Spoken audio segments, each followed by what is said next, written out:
Good evening, welcome to DKN News. I'm your host Lewis Vesio, and tonight's story will cover the breaking news of lipstick and lip gloss cosmetics possibly causing cancer. Recently ignited topic in the media of medical discoveries, some recent studies are claiming that there is a link between lipsticks and lip glosses to cancer.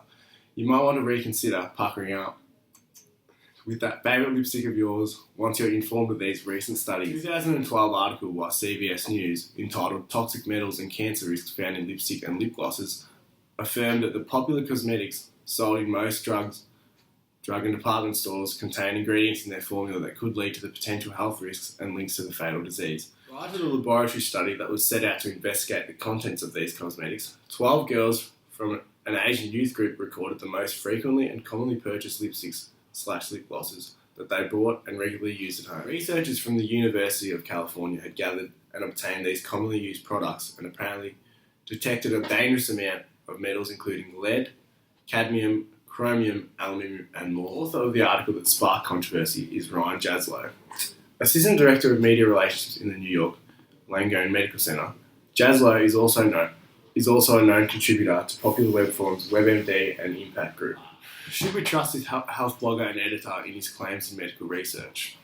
Unfortunately, regardless of whether this is a government website, the evidence of the claims does not seem substantial enough to draw such conclusions. The research of this topic was based off just 12 students, all from a lower socioeconomic status and all from the same Asian youth group. Now, for medical research purposes, such a small specific sample size does not accurately enough represent the entire female population that purchase this type of cosmetic. How could they possibly gather such conclusions if they're basing the product they are testing from the purchase of one specific group of girls? How many other brands exist? What other lipsticks and glosses do females purchase from a higher socioeconomic status? Were they just testing the cheap products that these Asian youth group students purchased?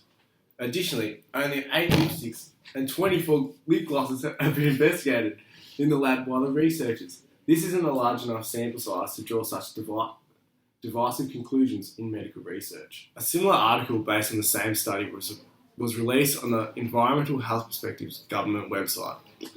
Concentrations and potential health risks of metals in lip products was an article that not only had a broader description of the study, however, it was additionally composed by multiple authors including Say Liu, Catherine Hammond, and Anne Rojas Sheatham. And over 40 references were included from other sources to draw such conclusions. This description of the study contains more supporting evidence and data to draw conclusions. However, the topic is still yet to be debated and investigated by professionals. Sorry for the technical difficulties there. Now, it has been said that the researchers have looked at the potential risk for exposure to these toxic chemicals through studying how often a lipstick or lip gloss is used comparing to the concentration of toxins actually found in the products and seeing whether or not a link between the two could pose a legible risk. As stated before, the researchers tested 10 products that in their opinion exceeded the acceptable daily intake. However, can you say for all people that everyone will use the same amount or be exposed every single day? With the little sample of products tested, how can they conclude that all lipsticks and lip glosses will have the same effect through average use as the 10 that they chose to test, and being no mention of what made them choose those specific products and brands, nor did they name any? A study taken in February of 2012 by FDA has claimed to have found traces of toxic chemicals in a greater sample of 400 lipsticks. However, the agency has said that even though lipsticks have harmful contents on their own, very small insignificant amounts are ingested. As said by Dr. Linda Carter, Chief Toxicology for the Personal Care Products Council, these trace amounts need to be put into context and compared to the trace amount of toxins found in food and drinks consumed daily. Exposure to these lipstick toxins are minimal in comparison. So, what's your opinion on the matter? Do these products cause cancer? Is it worth the risk? Or can we just wipe away these claims just like cheap lipstick?